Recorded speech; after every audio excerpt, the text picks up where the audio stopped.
ब्राह्मण में वेद की प्रतिष्ठा भगवान ने कर दी, मंत्रों की प्रतिष्ठा ब्राह्मणों में। गाय में हविष्य अन्न की प्रतिष्ठा, गाय का घृत आदि इससे हवन होगा, हविष्य की प्रतिष्ठा गाय में कर दी। और अग्नि के द्वारा भगवान उस हविष्य को उन मंत्रों के द्वारा ग्रहण करते हैं, उसी से देवताओं को भोजन मिलता है। अग्नि का मुख, गाय का मुख और ब्राह्मण का मुख, ये तीनों को भगवान का मुख कहा गया है।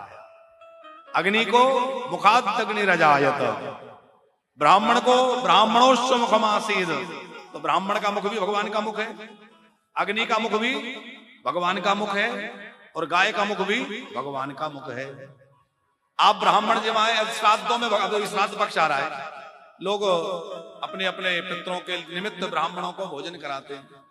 अब आजकल के बच्चे तो तर्क बहुत करते हैं, तो पूछते हैं भैया ये पंडित जी को जमाने से हमारे पिताजी को कैसे मिल जाएगा? ये पंडित जी खा खा करके और आनंद ले रहे, हमारे माता पिता को मिलेगा कि नहीं? लेकिन वो वेद शास्त्र पढ़े समझें तो उन्हें पता चलेगा कि भगवान ने ये व्यवस्था बनाई।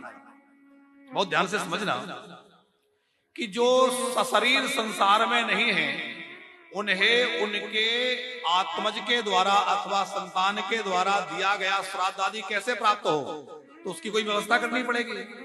तो क्या व्यवस्था हो? बोले ये व्यवस्था हो कि ब्राह्मण का मुख, भगवान ने विचार किया मेरा मुख है, जो ब्राह्मण के मुख में अन्न आदि प्रदान करेगा, ब्राह्मण को भोजन कराएगा, तो वह भोजन जो है उसके पितरों तक पहुंच जाएगा। अब कोई कहे कि हमारे पितर तो मुक्त हो गए होंगे, तो मुक्त हो गए तो बहुत अच्छी बात है, तो हम क्यों कराएं? बोले वो आपका कर्तव्य है, श्राद्ध करना हमारा कर्तव्य है।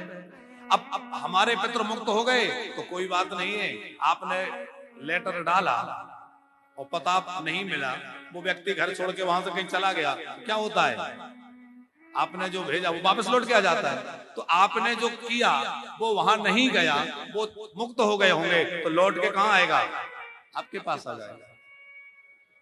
अथवा पितृस्वरूपी जनार्दन भगवान को वो प्राप्त हो जाएगा, भगवान को प्राप्त हो जाएगा, क्योंकि मुक्त हो गए माने भगवान को प्राप्त कर लिया।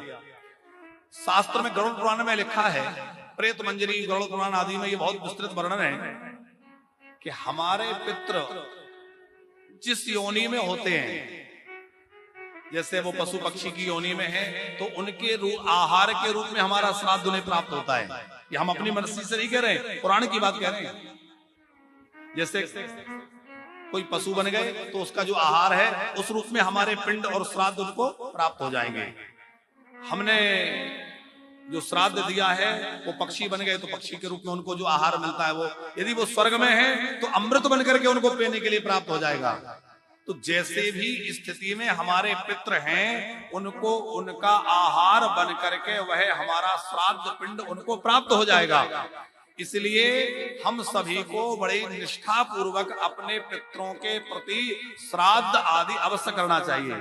अभी श्राद्ध पक्ष लगेगा 18 तारीख से, आप सब लोग अपने अपने पितरों का श्राद्ध अवश्य करें, तर्पण करें।